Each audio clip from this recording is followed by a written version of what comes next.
So hello and welcome back to Being Economist YouTube channel. तो जैसा आपको पता है कि आपके फाइनेंस अकाउंट असिस्टेंट के एमसीक्यू की जो सीरीज़ है वो कंटिन्यू चैनल पे मैं अपलोड कर रहा हूँ। इससे पहले टॉपिक वाइज जो है एमसीक्यू है आपके, उनकी वीडियोस अवेलेबल हैं चैनल पे, आप वो जाके देख सकते हैं। अलग अलग टॉपिक्स जैसे आपका डिमांड के रिलेटेड हो, इंडिफरेंस कर्व हो, आपके रिगार्डिंग थ्योरी ऑफ रेंट हो, इस तरह के सभी टॉपिक्स जो हैं उनके टॉप एक्सपेक्टेड क्वेश्चंस जो हैं उनके एमसीक्यूज जो है मैं ऑलरेडी कवर कर चुका हूँ। वीडियो में आपको जो हमारी प्लेलिस्ट है उसमें आपको मिल जाएंगी वीडियोस, वहाँ जाके वो वाली वीडियोस भी आप देख सकते हैं। उनके लिंक्स जो हैं डिस्क्रिप्शन में अवेलेबल हैं। तो आज के जो एमसीक्यू हम डिस्कस करेंगे वो रहेगा आपका रोल ऑफ आरबीआई, जो आपका एक टॉपिक है उसके ऊपर सभी एक्सपेक्टेड जो क्वेश्चंस हैं वो हम इस वीडियो में आज कवर करेंगे। इससे पहले जितनी वीडियोस हैं वो अवेलेबल हैं चैनल पे, उनके लिंक्स जो हैं डिस्क्रिप्शन में आपको मिल जाएंगे। वीडियो स्टार्ट करने से पहले मैं बता दूं कि अगर आपको इन पीडीएफ्स के लिंक चाहिए प्लस जो हमारे लेक्चर्स हैं उनके नोट्स चाहिए, तो लिंक जो है डिस्क्रिप्शन में है टेलीग्राम और इंस्टाग्राम के, वहाँ से जाके आप इन पीडीएफ्स को जो है वो डाउनलोड कर सकते हैं फ्री ऑफ कॉस्ट। ये वीडियो जो है इसे मैं स्टार्ट करूँ अगर, तो इसमें फर्स्ट क्वेश्चन जो है आपका, जो कि टॉपिक है आपका रोल ऑफ आरबीआई, उसके ऊपर फर्स्ट टॉपिक जो है आपका वो है विच वन, लिखा है विच of the following is not the function of RBI, ठीक है, या फिर रिजर्व बैंक ऑफ इंडिया, ठीक है। तो आपको फंक्शन जो है उसमें से आरबीआई के फंक्शन में से जो है क्वेश्चन पूछा गया है, जिसमें फर्स्ट ऑप्शन जो है वो लिखा है provide credit facility to general public. Second option है आपका keep the government money in various account heads. Third option है आपका frame monetary and credit policy, और फोर्थ ऑप्शन है ऑल ऑफ द अबव। तो हमें पता है, जब आपने रोल ऑफ आरबीआई पढ़ा होगा, जो मैंने अपना लेक्चर जो है इसमें पढ़ाया है, उसमें मैंने आपको अच्छे से जो है फंक्शंस ऑफ आरबीआई पढ़ाए हैं। तो यहाँ से आप जो है आप एलिमिनेट कर सकते हैं ईजिली कि जो आरबीआई होता है, जैसे कि ऑप्शन ए में लिखा है, वो जनरल पब्लिक को लोन जो है वो नहीं प्रोवाइड करता। वो बैंकर्स टू द बैंक होता है और बैंकर्स टू द गवर्नमेंट होता है, यानी वो सेंट्रल गवर्नमेंट या स्टेट गवर्नमेंट को जो है लोन प्रोवाइड करवाता है। अदरवाइज वो जितने भी कमर्शियल बैंक्स हैं हमारे, कमर्शियल बैंक्स यानी जितने भी हमारे दूसरे तरह के बैंक्स हैं, जैसे स्टेट बैंक हो गया, आपका एसबीआई हो गया, पंजाब नेशनल बैंक हो गया, जितने भी कमर्शियल बैंक्स हैं वो लोन लेते हैं किससे? आरबीआई से। लेकिन आरबीआई जो है डायरेक्ट लोन जो है जनरल पब्लिक को नहीं देता। तो आपका जो है यहाँ से जो ए ऑप्शन है वो राइट आंसर हो जाएगा कि आरबीआई का जो ये वाला एक ऑप्शन है, ये फंक्शन जो है नहीं है कि वो जनरल पब्लिक को लोन्स जो है वो प्रोवाइड करवाता है। बाकी के दोनों ऑप्शन जो है वो फंक्शन है किसके? आरबीआई के, ठीक है। तो फर्स्ट ऑप्शन का आंसर रहेगा आपका फर्स्ट क्वेश्चन का ऑप्शन ए। सेकंड क्वेश्चन जो है यहाँ पे वो है who is the responsible for the collection and publication of monetary and physical financial information, ठीक है। तो हमें बताना है कि फाइनेंशियल और मॉनेटरी पब्लिकेशन जितनी भी होती हैं, इंफॉर्मेशन उनकी जितनी भी होती हैं, उन्हें कौन जो है उसके लिए कौन रिस्पॉन्सिबल होता है उनकी कलेक्शन एंड पब्लिकेशन के लिए। तो इसमें आपके ऑप्शंस हैं फाइनेंस मिनिस्ट्री या मिनिस्ट्री ऑफ फाइनेंस आप बोल सकते हैं, या फिर आरबीआई, या फिर सीएजी, या फिर आप बोल सकते हैं फाइनेंस कमीशन। तो इसमें जो आपका राइट आंसर रहेगा, क्योंकि हम रोल ऑफ आरबीआई पढ़ रहे हैं, तो डेफिनेटली जो है ये रोल जो है आरबीआई का ही रहेगा। तो ऑप्शन बी जो है वो आपका राइट आंसर रहेगा।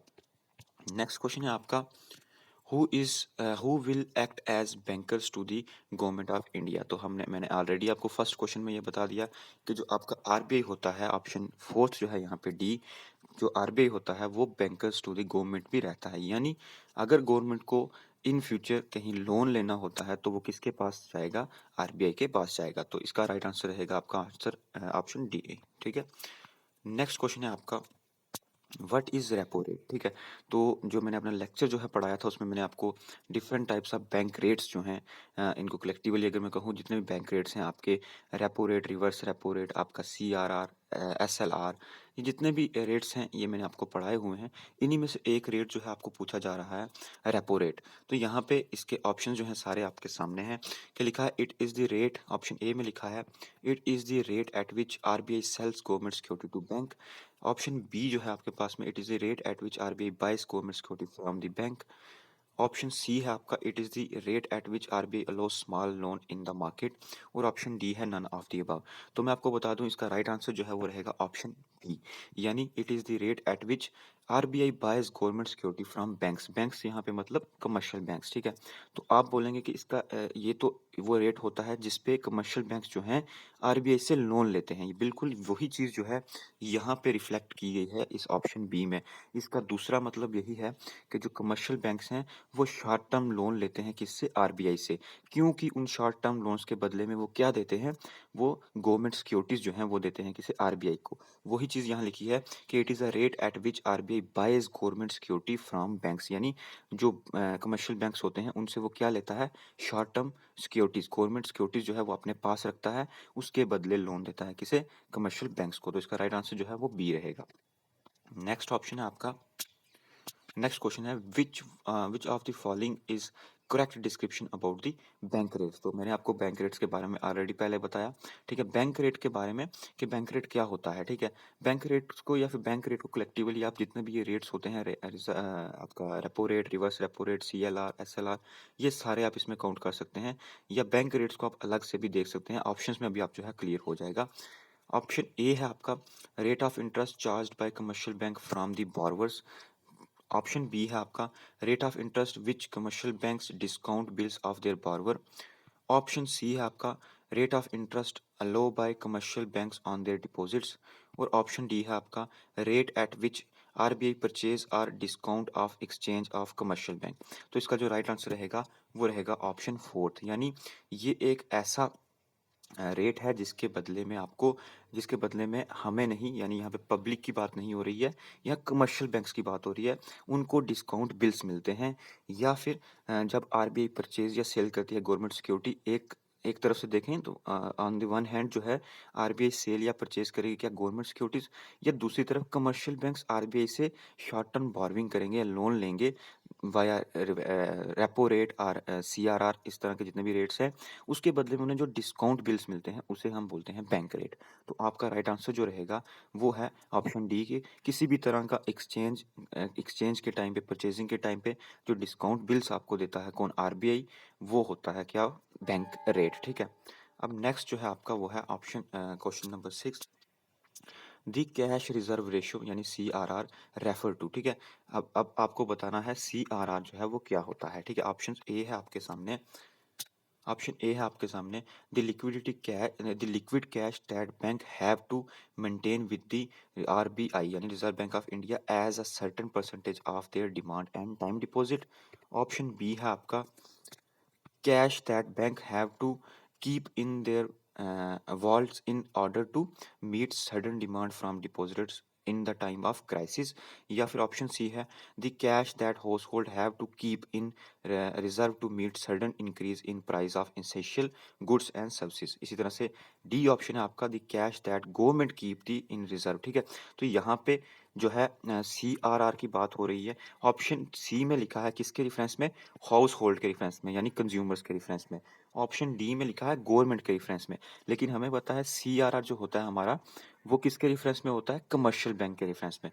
तो आपका राइट आंसर रहेगा ऑप्शन ए कि ये liquid cash that bank have to maintain with the RBI as a certain percentage of their demand and time deposit, यानी कुछ कुछ वो पोर्शन जो कमर्शियल बैंक्स को अपने पास रखना होता है, ठीक है, जो कि कौन डिसाइड करता है, आरबीआई डिसाइड करता है। तो ऑप्शन ए जो है वो आपका राइट आंसर रहेगा। इसी से जुड़ा आपका क्वेश्चन नंबर 7 है कि when RBI announce an increase in CRR what does it means, ठीक है। अगर सीआरआर जो है वो इंक्रीज हो जाता है, मतलब आरबीआई इसके रेट्स को इंक्रीज कर देता है, तो इसका क्या इफेक्ट पड़ेगा। ऑप्शन ए है आपका the union government will have less money to lend। Option B है the RBI will have less money to lend। Option C है the commercial bank will have less money to lend। और option D है all of the above। मैंने आपको initially ये बताया पहले question में कि ये किसके रेफरेंस में है, कमर्शियल बैंक के रेफरेंस में, ना कि गवर्नमेंट के रेफरेंस में, ना कि आरबीआई के रेफरेंस में, ठीक है। जब सीआरआर कम होगा या ज़्यादा होगा तो उसका डायरेक्ट इम्पैक्ट किसके ऊपर पड़ेगा, कमर्शियल बैंक के ऊपर, ना कि गवर्नमेंट के ऊपर या आरबीआई के ऊपर।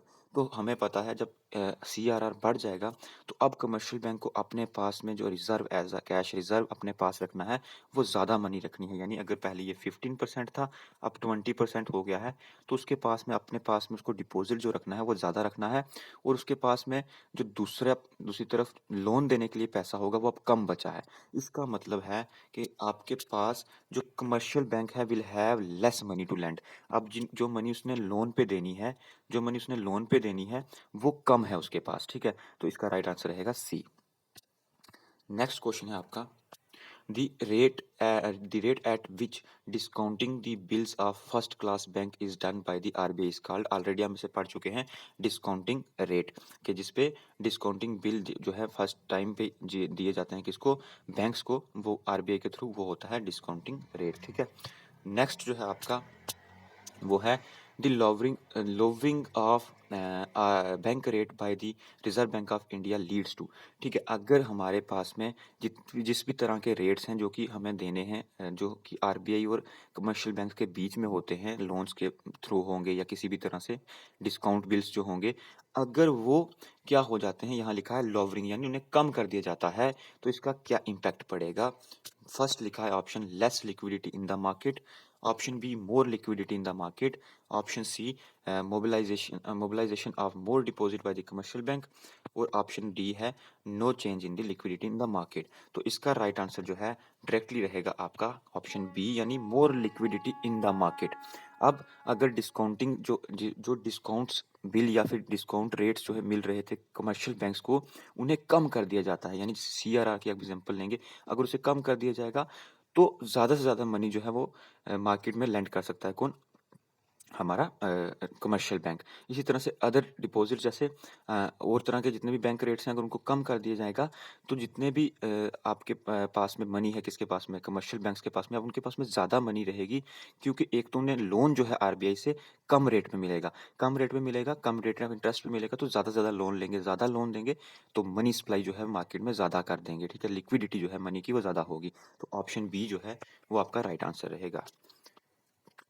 क्वेश्चन नंबर 10th है आपका the rate at which banks lend to RBI is known as. तो हमें पता है जिस रेट पे जो आरबीआई लेंड करता है कमर्शियल बैंक्स को, उसे हम रेपो रेट कहते हैं, और जिस रेट पे लेंड मतलब लोन देना, ठीक है, जिस रेट पे हम कमर्शियल बैंक्स जो है आरबीआई को लोन देंगे वो होता है रिवर्स रेपो रेट, ठीक है, जो कि गवर्नमेंट सिक्योरिटीज के अगेंस्ट होता है, यानी गवर्नमेंट सिक्योरिटीज को उसके बदले में देना होता है, जो भी हमने पहले क्वेश्चन में डिस्कस किया। तो इसका राइट आंसर रहेगा रिवर्स रेपो रेट।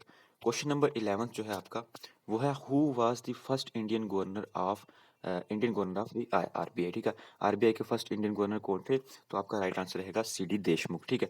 अभी आपके हैं शक्तिकांत दास जो कि 25th जो है गवर्नर ऑफ आरबीआई है, ठीक है, 25th नंबर वाले आरबीआई के गवर्नर प्रेजेंटली जो है आपके शक्तिकांत दास, ये भी आपको याद रखना है, और फर्स्ट सीडी देशमुख, ठीक है। नेक्स्ट ऑप्शन है आपका विच one of the following rate is not determined by RBI. तो इनमें से कौन सा रेट जो है आरबीआई डिटरमाइन नहीं करता, ठीक है। तो आपके पास में ऑप्शन है, फर्स्ट ऑप्शन है आपका बैंक रेट, सेकंड है सीएलआर, थर्ड है पीएलआर, और डी है आपका सीआरआर, ठीक है। यानी bank rate, statutory liquidity rate, ठीक है, उसके बाद में आपका आ गया प्राइम लिक्विडिटी रेट, ठीक है, और कैश रिजर्व रेशियो, ठीक है। तो ये सारे जो है आपके, इनमें से आप ए सी एंड डी जो है वो सारे जो है बैंक रेट्स, यानी आरबीआई जो है इन्हें डिटरमाइन करता है अपनी मॉनेटरी पॉलिसी में, बट जो पीएलआर होता है आपका, ये जो है वो डिटरमाइन नहीं करता, जो कि प्राइम जिसका मतलब है प्राइम लैंडिंग रेट, ठीक है। ये रेट जो होता है ये कमर्शियल बैंक और कंज्यूमर्स के बीच में होता है, ठीक है, कंज्यूमर्स यानी जो उनसे पर्सनली लोन लेते हैं कमर्शियल बैंक से, उनके बीच में एक रेट होता है जो कि आरबीआई डिसाइड नहीं करता, ठीक है। इसी तरह से नेक्स्ट क्वेश्चन है आपका question number 13 the instrument use by RBI for quantitative control are, ठीक है। तो हमें पता है हमने जब मॉनेटरी पॉलिसी जो पढ़ी थी किसकी, आरबीआई की, ठीक है, आरबीआई की मॉनेटरी पॉलिसी में हमने दो तरह के इंस्ट्रूमेंट देखे थे, एक था आपका क्वालिटेटिव और एक था आपका क्वानिटेटिव, ठीक है। तो हमें पूछा है क्वानिटेटिव इनमें से कौन से हैं और कौन सा जो है वो क्वालिटेटिव है। तो हमें पता है क्वालिटेटिव जो है उन्हें हम स्पेसिफिक, ठीक है, जो मेजर्स भी बोलते हैं, और जो आपका क्वानिटेटिव है उन्हें हम जनरल बोलते हैं, ठीक है, क्वानिटेटिव। तो हम जितने भी चीज़ें CRR, SLR, open market operation, ये जितनी भी चीज़ें हम देखते हैं ये किस में आती हैं, हमारे क्वांटिटेटिव में। जैसे ये आपका मार्जिनल रिक्वायरमेंट हो गया, मॉरल सॉशन हो गया, ये सब जो होते हैं आपके ये आते हैं किसमें, क्वालिटेटिव में, ठीक है, जो कि स्पेसिफिक होते हैं। डायरेक्ट एक्शन हो गया इसमें, ठीक है। तो इसलिए आपका राइट आंसर जो रहेगा वो रहेगा ऑप्शन ए। 1, 2 एंड 3 जो हैं, यानी CRR, SLR और ओपन मार्केट ऑपरेशन जो हैं, ये सारे ही जो रहेंगे आपके क्वांटिटेटिव कंट्रोल रहेंगे, और जो आपका फोर्थ ऑप्शन है ये क्या है, क्वालिटेटिव है, ठीक है। नेक्स्ट क्वेश्चन है आपका question number 14। Which of the followings are the instrument of credit control in the hand of RBI. तो इनमें से ऑप्शंस में से कौन सा आरबीआई जो है उसके पास में इंस्ट्रूमेंट है फॉर कंट्रोलिंग क्रेडिट, यानी मनी सप्लाई को कंट्रोल करने के लिए इनमें से कौन सा आरबीआई जो है यूज करता है इंस्ट्रूमेंट। फर्स्ट है lowering and rising the discount rate and interest rate, बिल्कुल करता है, ठीक है। ऑप्शन बी है rising the minimum support price of the major agro products, ये ऑप्शन नहीं रहेगा। ऑप्शन सी है आपके पास में lowering and rising the minimum cash limit, यानी CRR भी जो है वो भी करता है। तो ए और यानी फर्स्ट एंड थर्ड जो है वो दोनों जो है आरबीआई करता है, लेकिन जो MSP है, ठीक है, मिनिमम सपोर्ट प्राइस है, इसे गवर्नमेंट जो है वो कंट्रोल करता है, ठीक है। गवर्नमेंट ऑफ इंडिया जो है वो रेगुलेट करती है। तो आपका फर्स्ट और सेकंड जो है वो फर्स्ट एंड थर्ड जो है वो इसका राइट आंसर रहेगा, यानी डी ऑप्शन जो है आपका राइट रहेगा। ये एक सप्लाई को कंट्रोल करने के मेजर्स जो है आरबीआई के हैं, ठीक है। क्वेश्चन नंबर नेक्स्ट है आपका question number 15। Which one of the followings are the decided by RBI या फिर रिजर्व बैंक ऑफ इंडिया। इनमें से कौन कौन सा है इंस्ट्रूमेंट जो कि आरबीआई डिसाइड करता है। फर्स्ट है डिपॉजिट रेट, सेकंड है बेस रेट, और थर्ड है प्राइमरी लैंडिंग रेट, ठीक है।